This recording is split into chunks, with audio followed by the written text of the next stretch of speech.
আসসালামু আলাইকুম সবাইকে। মেডিকেল স্টুডেন্ট ডক্টর গোপের পক্ষ থেকে সাথে আছি মোহাম্মদ সাফাত হক ইমন। আজকে আমাদের সামনে যে টপিকটি আলোচনা করব সেই টপিকটি হচ্ছে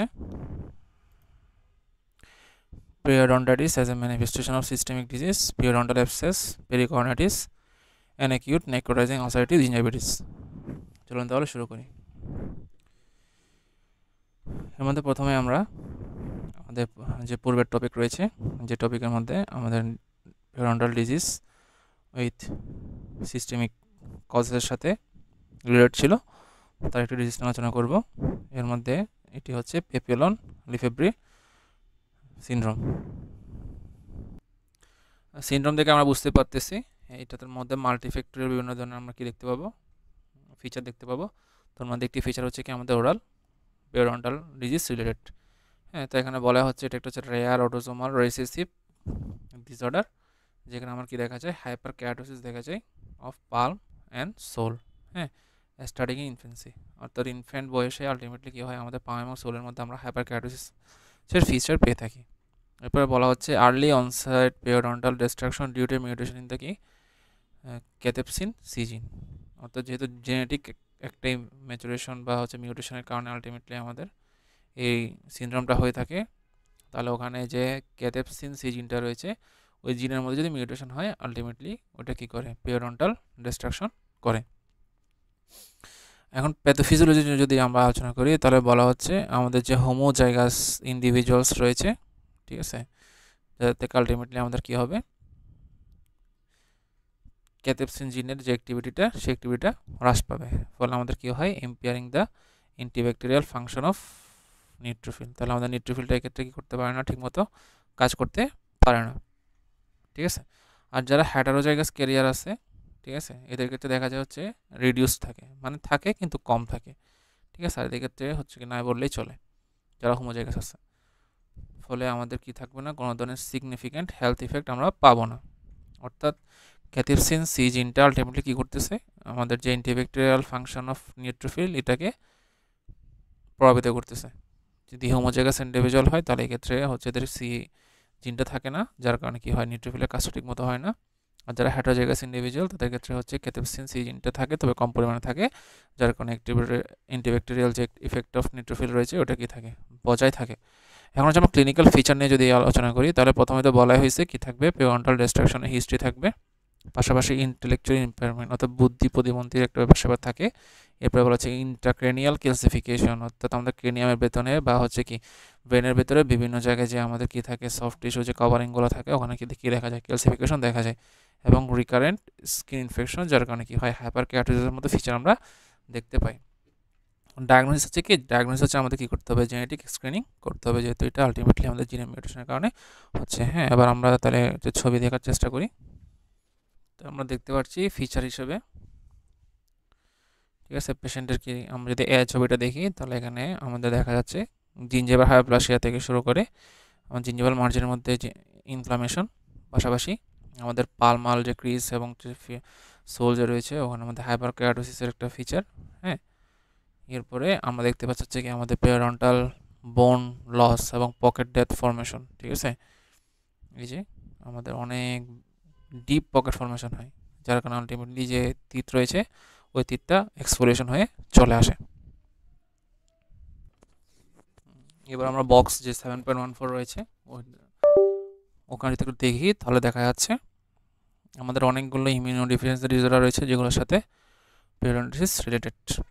এর মধ্যে 1 নম্বরে হচ্ছে ডাউন সিনড্রোম, 2 নম্বরে হচ্ছে নিউট্রোপেনিয়া মানে ব্লাড ডিসঅর্ডারগুলো, লিউকেমিয়া, এরপর লিউকোসাইটেশন ডিসঅর্ডার, পাশাপাশি ডায়াবেটিস মেলিটাস তো আছেই, এইচআইভি ইনফেকশন রয়েছে। এরপর আমরা যে পড়লাম পেপিলোন লিফেব্রি সিনড্রোমটা, ঠিক আছে। এরপর জেনেটিক সিনড্রোমের মধ্যে আমরা দেখতে পাচ্ছি হাইপোফসফেটাসিয়া এবং অ্যালার্ট ডানলস সিনড্রোম টাইপ 8, ঠিক আছে। টাইপ 8টা খুবই গুরুত্বপূর্ণ, অনেক সময় এমসিকিউতে এই ধরনের ছক থেকে এমসিকিউ আসতে পারে। এবার আমরা যদি একটা ওভারভিউ করি তাহলে ওভারভিউর মধ্যে আমরা দেখতে পাচ্ছি periodontitis can be manifestation of systemic conditions, ঠিক আছে, অর্থাৎ সিস্টেমিক কন্ডিশনের কারণে আলটিমেটলি আমাদের ফিচারগুলো আমরা পেয়ে থাকি, যেমন হচ্ছে ডাউন সিনড্রোম, অ্যাগ্রানোসাইটোসিস, লিউকেমিয়া, এবং ডিস্টিংগুইশ কেমনে করবো, ডিস্টিংগুইশড হবে আর্লি অনসেটের মাধ্যমে এবং it's impact on overall health, যেহেতু মাল্টিফ্যাক্টর এবং মাল্টিসাইট ইনভলভমেন্ট থাকে, তাহলে ওভারঅল হেলথের ইনভেস্টিগেশনের মাধ্যমে ক্লিনিক্যালি এবং প্যাথোলজিক্যালি আমরা কী করতে পারি, পেরিওডন্টাইটিসটাকে এক্সক্লুড করতে পারি। এবার হচ্ছে আমরা কন্ডিশন দিয়ে যদি একটু আলোচনা করি, তাহলে বলা হচ্ছে গ্রানুলোসাইটোসিসের মধ্যে কী হয়, মেনলি আমাদের নেক্রোটাইজিং জিঞ্জিভিটিস দেখা যায়, পাশাপাশি পেরিওডন্টাল ডিস্ট্রাকশন দেখা যায়। এরপর লিকুইমিয়ার মধ্যে মেনলি কী হয়, লিকুইমিয়ার মধ্যে আমাদের পেরিওডন্টাল ফাইন্ডিংসের মধ্যে জিঞ্জিভো এনলার্জমেন্ট পাওয়া যায়, ঠিক আছে, রাদার দ্যান ডিস্ট্রাকশন। যেহেতু ব্লাড ডিজর্ডার, তাহলে এক্ষেত্রে ভাস্কুলার কী হয়, কনজেশন হয়, ব্লাড ভেসেলগুলোর ক্ষেত্রে কী থাকে, অনেক বেশি রাপচার হওয়ার চান্স থাকে, ফলে জিঞ্জিভো এনলার্জমেন্ট বেশি দেখা যায় ডিস্ট্রাকশনের চেয়ে। এবার ডাউন সিনড্রোমের মধ্যে আমরা কি দেখি, ডাউন সিনড্রোমের মধ্যে আমাদের যেহেতু পেশেন্টের হচ্ছে কী থাকে, মেন্টাল রিটার্ডেশন থাকে, ঠিক আছে, গ্রোথ এম্পায়ারমেন্ট থাকে, ফলে পোরাল হাইজিন হ্যাবিটসের একটা কী থাকে, হিস্ট্রি থাকে।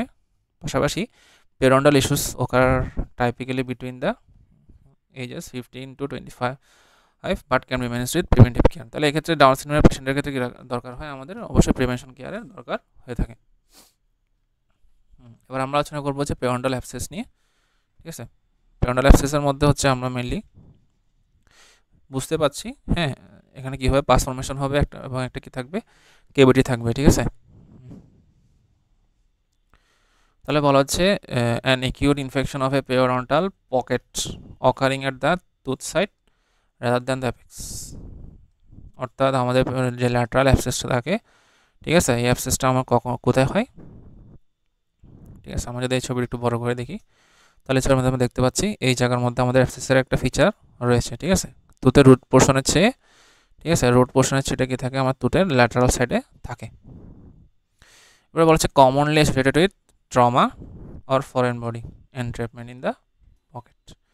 আর ক্লিনিক্যাল ফিচারের মধ্যে যদি আমরা আলোচনা করি, তাহলে দেখা যাচ্ছে অবশ্যই পেইন থাকবে, সোয়েলিং থাকবে, টেন্ডারনেস থাকবে, পাশাপাশি পাস ফর্মেশন তো অবশ্যই হবে, এবং হচ্ছে অনেক সময় কি থাকতে পারে, পকেটও থাকতে পারে, এবং বোন লসের হিস্ট্রিও আমরা পেয়ে থাকতে পারি, ঠিক আছে। আর রেডিওগ্রাফিক চেঞ্জেসগুলো আমার কী হয়, এক সপ্তাহের মধ্যে আমরা এভিডেন্স হিসেবে পাই, মানে অনেক সময় দেখা যায়, ঠিক আছে। এক সপ্তাহের মধ্যে তেমন একটা দেখা নাও যেতে পারে, যদি না কী হয়, বোন লসের কোনো হিস্ট্রি থাকে। প্যাথোলজির ক্ষেত্রে বলা হচ্ছে আমাদের এখানে কী হয়, যে পকেটের যে বোনি ওয়ালটা আছে, ওটা রিজর্পশন ঘটে কার মাধ্যমে, অস্টিওক্লাস্টিক সেলের মাধ্যমে, যেহেতু ওই জায়গার মধ্যে কী হয়, ট্রমা হয়, একটা হিস্ট্রি থাকে, এবং আলটিমেটলি কী হয়, ওখানে পাস ফর্মেশন হয়। কেন? কারণ ওখানে নিউট্রোফিলের কী হয়, ইনফিল্ট্রেশন ক্যাপাসিটিটা বেড়েছে। ট্রিটমেন্ট হচ্ছে কি, ট্রিটমেন্ট হচ্ছে আমাদের মেইনলি যেহেতু অ্যাবসেস আছে, অবশ্যই কী করতে হবে, আমাদের ড্রেন করতে হবে, এক নম্বর কাজ। 2 নম্বর কাজ হচ্ছে আমাদের কিউরেজ করতে হবে, যাতে পরবর্তী কোনো রেসিডুয়াল ওখানে কিছু না থাকে, এবং রুট সারফেসটা অবশ্যই করতে হবে, ডিপ ট্রিটমেন্ট করতে হবে। আর যদি সিভিয়ার কেস হয়, যেখানে ধরনের হচ্ছে কিউরেজ রিপেয়ারমেন্টগুলো ফেলিওর করবে, তখন আমাদের মেইন টার্গেট হচ্ছে কী করা, টুথটা এক্সট্রাকশন করা, ঠিক আছে। এরপরে আমরা এবার যদি অ্যাকিউট কর্নারিটিস নিয়ে একটু আলোচনা করি, ঠিক আছে, তাহলে বলা হচ্ছে পেরিকর্নারিটিস মানে হচ্ছে কি, পেরিকর্নারি রিজিয়নে হয়ে থাকে, মেইনলি আমাদের থার্ড মোলার রিজিয়নে কী হয়, এই পেরিকর্নারিটিসটা সবচেয়ে বেশি দেখা যায়, ঠিক আছে। অর্থাৎ এটা হচ্ছে কি ইনকমপ্লিট ইরাপশনের কারণে হয়ে থাকে, ঠিক আছে, creating a stagnation area under the gum flap resembling a pocket. অর্থাৎ গামের নিচে আমাদের কি হয়, পেরিকর্নারিটিসটা হওয়ার চান্স থাকে, ঠিক আছে। আমরা যদি একটু ছবিটা বড় করে দেখাই, ঠিক আছে, তাহলে দেখা যাচ্ছে আমরা 7.24 যে ফিগারটা আছে, ওই ফিগারের মধ্যে এই জায়গার মধ্যে আমাদের একটা পেরিকর্নারিটিসের ফিচার আমরা দেখতে পাচ্ছি, ঠিক আছে, উইজডম টিথের যে ইরাপ্টিং পজিশন, হ্যাঁ, ওই সময় এক্ষেত্রে টুথের পুরাটাই হচ্ছে কি হয় না, ইরাপশন হয় না, ইরাপ্টিং অবস্থায় আছে, কিন্তু যেহেতু হচ্ছে কি টুথের এলিভেশনের কারণে আমার এই জায়গায় যে জিঞ্জেভাল মার্জিনটা আছে, ওই মার্জিনের মধ্যে যেহেতু একটা কী হয়েছে, এক্সটেনশন এরিয়া ফর্মেশন হয়েছে, হ্যাঁ, তাহলে ওই জায়গার মধ্যে আলটিমেটলি কী হলো, বিভিন্ন ধরনের ফুড ডেব্রিস এবং হচ্ছে কি এনরোপস বা ইরোপসগুলো জমার মাধ্যমে বা অ্যাকোমোডেশনের মাধ্যমে ওখানে একটা পেরিকর্নারিটিস ডেভেলপ করেছে। হ্যাঁ, এক্ষেত্রে বলাই হলে এটা একটা মিক্সড ইনফেকশন, অর্থাৎ এখানে কি থাকে, অ্যানারোবিকও থাকে এবং হচ্ছে কি এরোবিকও থাকতে পারে, তবে অ্যানারোবিক থাকার চান্সই বেশি। ক্লিনিক্যাল ফিচার হচ্ছে কি, আমাদের মেনলি কাদের এটা হচ্ছে করে এফেক্ট করে, যারা হচ্ছে ইয়ং অ্যাডাল্ট থাকে তাদের, ঠিক আছে। এক্ষেত্রে আমাদের কি থাকে, সিমটমস হিসেবে সোরনেস থাকে, ঠিক আছে, পাশাপাশি কি থাকে, টেন্ডারনেস থাকে পার্শিয়ালি ইরাপ্টেড টিথের চারপাশে। ট্রিটমেন্ট হচ্ছে কি, ট্রিটমেন্ট হচ্ছে যদি আমাদের মিসপ্লেসড হয় এবং ইম্প্যাক্টেড হয়, তাহলে অবশ্যই কী করতে হবে, এক্সট্রাকশন করতে হবে, ঠিক আছে। আর অনেক সময় দেখা যায় এটার কারণে আমাদের ফিভার এবং লিম্ফোডেনোপ্যাথি পর্যন্ত হয়ে যেতে পারে, ঠিক আছে। ওই ক্ষেত্রে আমাদের অ্যান্টিবায়োটিক ট্রিটমেন্ট অবশ্যই লাগবে যদি ইনফ্ল্যামেটরি সাইনগুলো দেখা যায়। হ্যাঁ, পাশাপাশি আমাদের কী করতে হবে, removing the upper tooth causing trauma and reshaping the cusp. অর্থাৎ কোনো কারণে যদি কী হয়, ওই জায়গার মধ্যে পেরিকর্নারিটিস ডেভেলপ করার কারণে আমাদের হচ্ছে থার্ড মোলারের ঠিক উপরের জতে যদি বা নিচের জতে, মানে সিমিলার আপার জো বা সিমিলার লোয়ার জো যে টিকটা থাকে, অনেক সময় এটা কী করে দিতে হয়, গ্রিনিং করে দিতে হয়, যাতে করে ওখানে ফ্রিকোয়েন্ট ট্রমা না হতে পারে এবং রিল্যাপস যাতে না হয়। এবার কমপ্লিকেশনসের মধ্যে আমরা দেখি হচ্ছে কি আমাদের স্পেস ইনফেকশন হওয়ার চান্স থাকে। কেন? কারণ অনেক সময় পাসটা কী করতে পারে, আমাদের যে ওরাল মিউকাসের যে স্পেসগুলো রয়েছে ওখানে স্প্রেড করতে পারে। ঠিক আছে, এছাড়া বলা হচ্ছে আমরা যদি আনট্রিটেড অবস্থায় রাখি তাহলে আলটিমেটলি বোন লস তো অবশ্যই হওয়ার চান্স থাকে এবং কী হইতে পারে, এটা পাশের তীরটাকেও আক্রমণ করতে পারে। হ্যাঁ, এখন যদি যদি আমরা দেখি আমাদের থার্ড মোলারটা কী কী অবস্থায় মিসপ্লেস বা ইম্প্যাক্টেড থাকে, আমরা দেখতে পাচ্ছি আমাদের থার্ড মোলারের পজিশনটা বিভিন্নভাবে ইরাপশনের সময় থাকতে পারে। ঠিক আছে, আমাদের নর্মাল পজিশন হচ্ছে কি ভার্টিক্যাল, অর্থাৎ পাশের অ্যাডজাস্টেডের সাথে কি থাকবে, ভার্টিক্যাল একটা ডিস্টেন্স এটা মেনটেন করবে। ঠিক আছে, এরপরে আমরা যদি কি থাকে, এটা মিজিয়াল যদি অ্যাঙ্গুলেটেড হয়ে যায় কিছুটা, তখন এটাকে বলে মিজো অ্যাঙ্গুলার। এক্ষেত্রে এটা এক্সট্রাকশন করা কি হয়, সম্ভব হয়। ঠিক আছে, ডিস্টো অ্যাঙ্গুলার। হ্যাঁ, ডিস্টো অ্যাঙ্গুলার মানে হচ্ছে কি, এটা হচ্ছে ম্যান্ডিবলের যে হচ্ছে আমাদের র্যামাস থাকে, ওই র্যামাসের দিকে কি থাকে, অ্যাঙ্গুলার অবস্থা থাকে। এক্ষেত্রে অনেক সময় কী হয়, আমাদের সার্জিক্যাল সেকশনের প্রয়োজন হয়। আর হরাইজন্টাল যদি হয় তাহলে হচ্ছে কি করতে হয়, সার্জিক্যাল ট্রিটমেন্ট মাস্ট নিডেড। আর যদি কোনো ধরনের ট্রমা না করে তাহলে আমরা এই অবস্থায় কী করি, দাঁতটাকে ফলো আপে রাখি। আর যদি বাক্যলিঙ্গাল থাকে তাহলে অবশ্যই হচ্ছে কি ফলো আপ, এবং যদি কী হয় কোনো কারণে পেশেন্টের হচ্ছে সিমটমস ডেভেলপ করে তাহলে অবশ্যই এক্সট্রাকশন সার্জিক্যালে যেতে হবে। আর আদার্স মানে পুরাই হচ্ছে কি ইনভার্টেড। ঠিক আছে, তাহলে এক্ষেত্রে অবশ্যই সার্জিক্যালে এক্সট্রাকশন করতে হবে এবং পেশেন্টকে ফলো আপে রাখতে হবে। এবার আমরা আলোচনা করবো যে অ্যানাগনি। ঠিক আছে, অ্যাকিউট নেক্রোটাইজিং আলসারেটিভ জিঞ্জাইভিটিস। ঠিক আছে, তাহলে এটা খুবই কমন একটা ডিজিজ, কমন না যদিও রেয়ার, তবে হচ্ছে এটা কি থাকে আমাদের পরীক্ষার জন্য অনেক সময় কমন। ঠিক আছে, তাহলে বলা হচ্ছে এটা স্পেসিফিক ডিজিজ যেটা কি করে পেরন্ডাল টিস্যু ডিস্ট্রাকশন করে থাকে, এবং এটা হচ্ছে কি অ্যাসোসিয়েটেড এইচআইভি। ঠিক আছে, এবং যারা কি থাকে নেগলেক্টেড ওরাল হাইজিন মেনটেন করে তাদের ক্ষেত্রে হয়ে থাকে। তাহলে এখানে বলাই হচ্ছে জিঞ্জাইভিটিস মানে জিঞ্জাইভাল ইনফ্লামেশন থাকবে, আলসারেশন থাকবে ওই জায়গায়, এবং কি থাকবে নেক্রোটাইজিং টিস্যুর একটা এভিডেন্স আমরা পেয়ে থাকবো। ক্লিনিক্যাল ফিচার তো বলাই হচ্ছে কি থাকবে, আমাদের ক্রেটার শেপড বা পাঞ্চড আউট আলসারেশন আমরা পাবো টিপস অফ দ্য কি ইন্টারডেন্টাল পেপিলা। ঠিক আছে, পাশাপাশি আমাদের যে আলসারটা রয়েছে আলসারটার মধ্যে কি থাকবে, এরাইথেমার ফিচার থাকবে, অ্যাডেমা থাকবে, গ্রেইশ এবং ইয়েলিশ কি থাকবে, আমার স্লাফ থাকবে সারফেসের মধ্যে। এক্ষেত্রে আমাদের অবশ্যই কী করতে হবে, আমরা যদি স্লাফটা যদি কী করি কোনো কারণে হচ্ছে কটন দিয়ে বা হচ্ছে গ্লাস পরা অবস্থায় ওখানে হাত দিয়ে দেখা যাচ্ছে কী হয়, ব্লিডিং হওয়ার চান্স থাকে। ঠিক আছে, এপিডেমিওলজির মধ্যে বলা হচ্ছে এটা আমাদের ওয়েস্টার্ন ওয়ার্ল্ডে তেমন একটা পাওয়া যায় না, তবে এটা আমাদের হয় কোথায়, হেলদি ইয়ং অ্যাডাল্টস। হ্যাঁ, মেনলি ডেভেলপিং কান্ট্রিজগুলোতে বেশি হয়, আফ্রিকান কান্ট্রিগুলোতে কী হয় বেশি হওয়ার চান্স থাকে।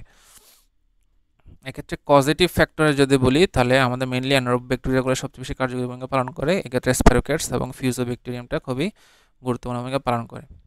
ঠিক আছে, পাশাপাশি বলা হচ্ছে আমরা যদি কি মেট্রো ইউজ করি অনেক সময় এটার কারণে দেখা যায় একটু ভালো কী হয়েছে, আউটকাম আমরা পেয়েছি। ঠিক আছে, হোস্ট ফ্যাক্টর তাহলে বলা হচ্ছে কমনলি এফেক্টস, হ্যাঁ, otherwise healthy young adults with neglected হওয়ার, তাহলে আলটিমেটলি হেলদি ইয়ং অ্যাডাল্টস। ঠিক আছে, এরপরে বলা হচ্ছে যাদের কি থাকে ইমিউনো কম্প্রেসিভ বা সাপ্রেসিভ কন্ডিশন, যেমন এইচআইভির ক্ষেত্রে অনেক সময় ডায়াবেটিস মেলাইটাস মানে সিস্টেমিক কন্ডিশনগুলো অনেক সময় কী করে আমাদের এই ধরনের ডিজিজগুলোকে অ্যাভয়েড করতে সাহায্য করে। ঠিক আছে, পাশাপাশি হচ্ছে লোকাল ফ্যাক্টর হিসেবে কি থাকে, আমার স্মোকিং থাকে, আপার রেসপিরেটরি ইনফেকশন, হ্যাঁ, অথচ অ্যাজমা বা বিভিন্ন ধরনের সিওপিডি ধরনের যদি ডিজিজ থাকে এগুলো অ্যাগ্রাভেট করতে পারে। পাশাপাশি অনেক সময় এটাকে বলা হয় হচ্ছে কি ট্রেঞ্চ মাউথ। ঠিক আছে, কারণ ওয়ার্ল্ড ওয়ারের সময় এটার অনেক বেশি কী দেখেছিল, একটা প্রাদুর্ভাব ছিল। ঠিক আছে, এরপরে বলা হচ্ছে ক্লিনিক্যাল প্রেজেন্টেশন। ঠিক আছে, ক্লিনিক্যাল প্রেজেন্টেশনের মধ্যে মেনলি বলা হচ্ছে এটা কী করে, হেলিটোসিস করে মেনলি। ঠিক আছে, এরপরে বলা হচ্ছে lesions restricted to the gingiva and supporting tissues, যেহেতু জিঞ্জাইভিটিস বলছে তার জিঞ্জাইভার টিস্যুর মধ্যে আলটিমেটলি কী লেশনটা কনফাইন্ড থাকে, এবং এটা কী করে স্প্রেডস অ্যালং দ্য জিঞ্জাইভাল মার্জিন বরাবর কী করে এটা স্প্রেড হওয়া শুরু করে, এবং কী করে এটা সফট টিস্যু এবং হার্ড টিস্যুগুলোকেও আলটিমেটলি ডিস্ট্রয় করা শুরু করে, এবং এক পর্যায়ে কী করে আমার টুথের মাঝখানে ট্রায়াঙ্গুলার স্পেস ক্রিয়েট করে। ঠিক আছে, ফ্রি ব্লিডিং ইজ কমন, হ্যাঁ, যখন আমরা স্লাফটা নিয়ে নিই। ট্রিটমেন্ট, ঠিক আছে, ট্রিটমেন্টের ক্ষেত্রে আমার মেনলি হচ্ছে প্রাইমারি স্টেপ কী করা, ওরাল হাইজিন মেনটেন করা এবং ডিব্রাইভমেন্ট করা। এরপর আমরা 3 দিনে একটা কি কোর্স দিই মেট্রোনিডাজোল আর কি পেনিসিলিন দিয়ে। এবার পোস্ট একিউট ফেজটা যখন কী হয় আস্তে আস্তে কমে যায়, তখন আমরা কী করি পরবর্তীতে পেশেন্টকে আবার বলি ওরাল হাইজিন মেনটেন করার জন্য। ঠিক আছে, আর যদি পোস্ট একিউট কেয়ারে আমরা ফেলিওর হই তখন আমাদের কী করতে হয়, গ্রাফটিং বা জিঞ্জাইভা ব্যাকটেরিয়ার মতো প্রসিডিওরগুলোতে যেতে হতে পারে, মানে সার্জিক্যাল প্রসিডিওরগুলো মেনটেন করতে হতে পারে। হ্যাঁ, এবার যদি আমরা কয়েকটা ছবি দেখি আগের, তাহলে হয়তো আমাদের কাছে আরও বেশি বোধগম্য হবে। আমরা যদি এই ছবির দিকে তাকাই, ঠিক আছে, এই ছবিতে দেখা যাচ্ছে আমাদের এই যে জিঞ্জেভাল মার্জিন বরাবর অ্যানাকে যে ফিচারটা এটা হচ্ছে অ্যাসপেক্ট করা শুরু করেছে, এবং এখানে একটা আলসারেটেড সারফেস আমরা দেখতে পাচ্ছি উইথ ইয়েলোইশ স্লাফ। আমরা যদি এই জায়গার মধ্যে একটা ঘষা দিই কটন বা হচ্ছে কি আমরা হচ্ছে গ্লাভস পরা অবস্থায়, তাহলে দেখা যাবে এখানে একটা ব্লিডিংয়ে কী পাবো আমরা পয়েন্ট পেয়ে যাব, ঠিক আছে। এবং এটার কারণে কী হয়, এটার কারণে হচ্ছে আমাদের টিথের অ্যাডজাসেন্ট এরিয়ার মধ্যে আলটিমেটলি একটা ট্রায়াঙ্গুলার এরিয়া ফর্মেশন হয়, কারণ স্লাফ ফর্মেশন হওয়ার কারণে ওই জায়গার মধ্যে কী হয় আমাদের একটা আলসারেটেড গ্রোথ হয়ে থাকে, ফলে একটা ট্রায়াঙ্গুলার এরিয়া ফর্মেশন হওয়ার চান্স থাকে।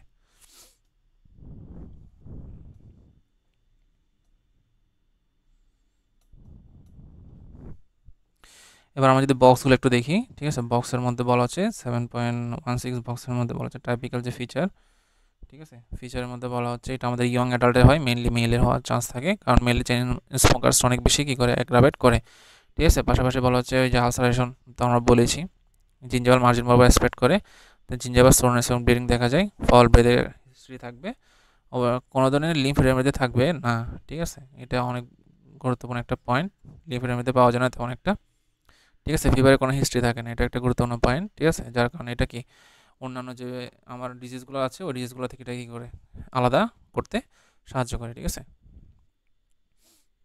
এরপর বলে আমরা যদি কোনো স্মিয়ার লেয়ার কালচার করি, হ্যাঁ, বা এখান থেকে যদি স্পিয়ার নিই, তাহলে দেখা যাবে ওখানে কি থাকে আমার গ্রাম নেগেটিভ ব্যাকটেরিয়ার অনেক বড় একটা আধিপত্য থাকে, ঠিক আছে। এরপরে বলা হচ্ছে এক্ষেত্রে কোন কোন ব্যাকটেরিয়াটা আমার মেনলি দায়ী, ঠিক আছে। এর মধ্যে রয়েছে ট্রিপোনোমা ভিনসেন্টি, ফিউসোব্যাকটেরিয়াম, পিবোটেল্লা, পরপারেমোনাস, ঠিক আছে।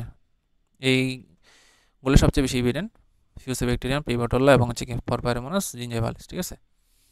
এরপরে আমাদের ডিফারেন্সিয়াল ডায়াগনোসিস, হ্যাঁ, মানে একজনের অ্যানাগের একটা ফিচার পাইলাম, এর সাথে আমাদের কী কী রিলেটেবল ডিজিজ থাকতে পারে। এর মধ্যে বলা হচ্ছে প্রাইমারি হারপেটিক জিঞ্জিভোস্টোমাটাইটিস, ঠিক আছে, অনেক সময় প্যাথোলজি দেখে বা হিস্টোলজির মাধ্যমে আলাদা করতে হয়। এরপরে হিসেবে সেটা কী হতে পারে, অ্যাকিউট নেক্রোটাইজিং আলসারেটিক জিঞ্জিভাইটিস হতে পারে। পাশাপাশি বলা হচ্ছে অ্যাকিউট লিউকেমিয়ার কারণে হতে পারে বা অ্যাপ্লাস্টিক অ্যানিমিয়ার কারণে হতে পারে, ঠিক আছে। অর্থাৎ অ্যাকিউট নেক্রোটাইজিং আলসারেটিক জিঞ্জিভাইটিস যখন আসবে তখন আমাদের এটা হারপেটিকের কারণে হতে পারে, এইচআইভির কারণে হতে পারে, ব্লাড ডিজর্ডারের কারণে হতে পারে, অথবা গ্রাম নেগেটিভ এনারোবের কারণে হতে পারে,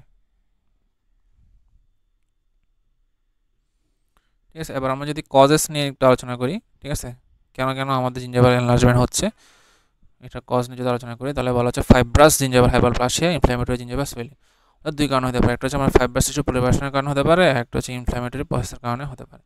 ফাইব্রাস টিস্যু পলিভারেশন হচ্ছে কোথায়, যদি হেরিডিটারি কজ থাকে এবং ড্রাগ ইনডিউস যদি হয়, ফিনাইটিনের কারণে হতে পারে, ক্যালসিয়াম চ্যানেল ব্লকার এবং যে সাইক্লোস্পোরিন। আর ইনফ্ল্যামেটরি কন্ডিশনের ক্ষেত্রে প্রেগনেন্সি ইস্যুয়েটেড, ঠিক আছে, তো লিকোমি ইস্যুয়েটেড, সার্কোইডোসিস, স্কারবি, ঠিক আছে। এবার হচ্ছে ওয়েজেনার্স গ্রেনোলোমাটোসিস, হ্যাঁ, এগুলোর কারণে আমাদের দেখা যায় জিঞ্জিভাল সোয়িং একটা হিস্ট্রি আমরা পেয়ে থাকি।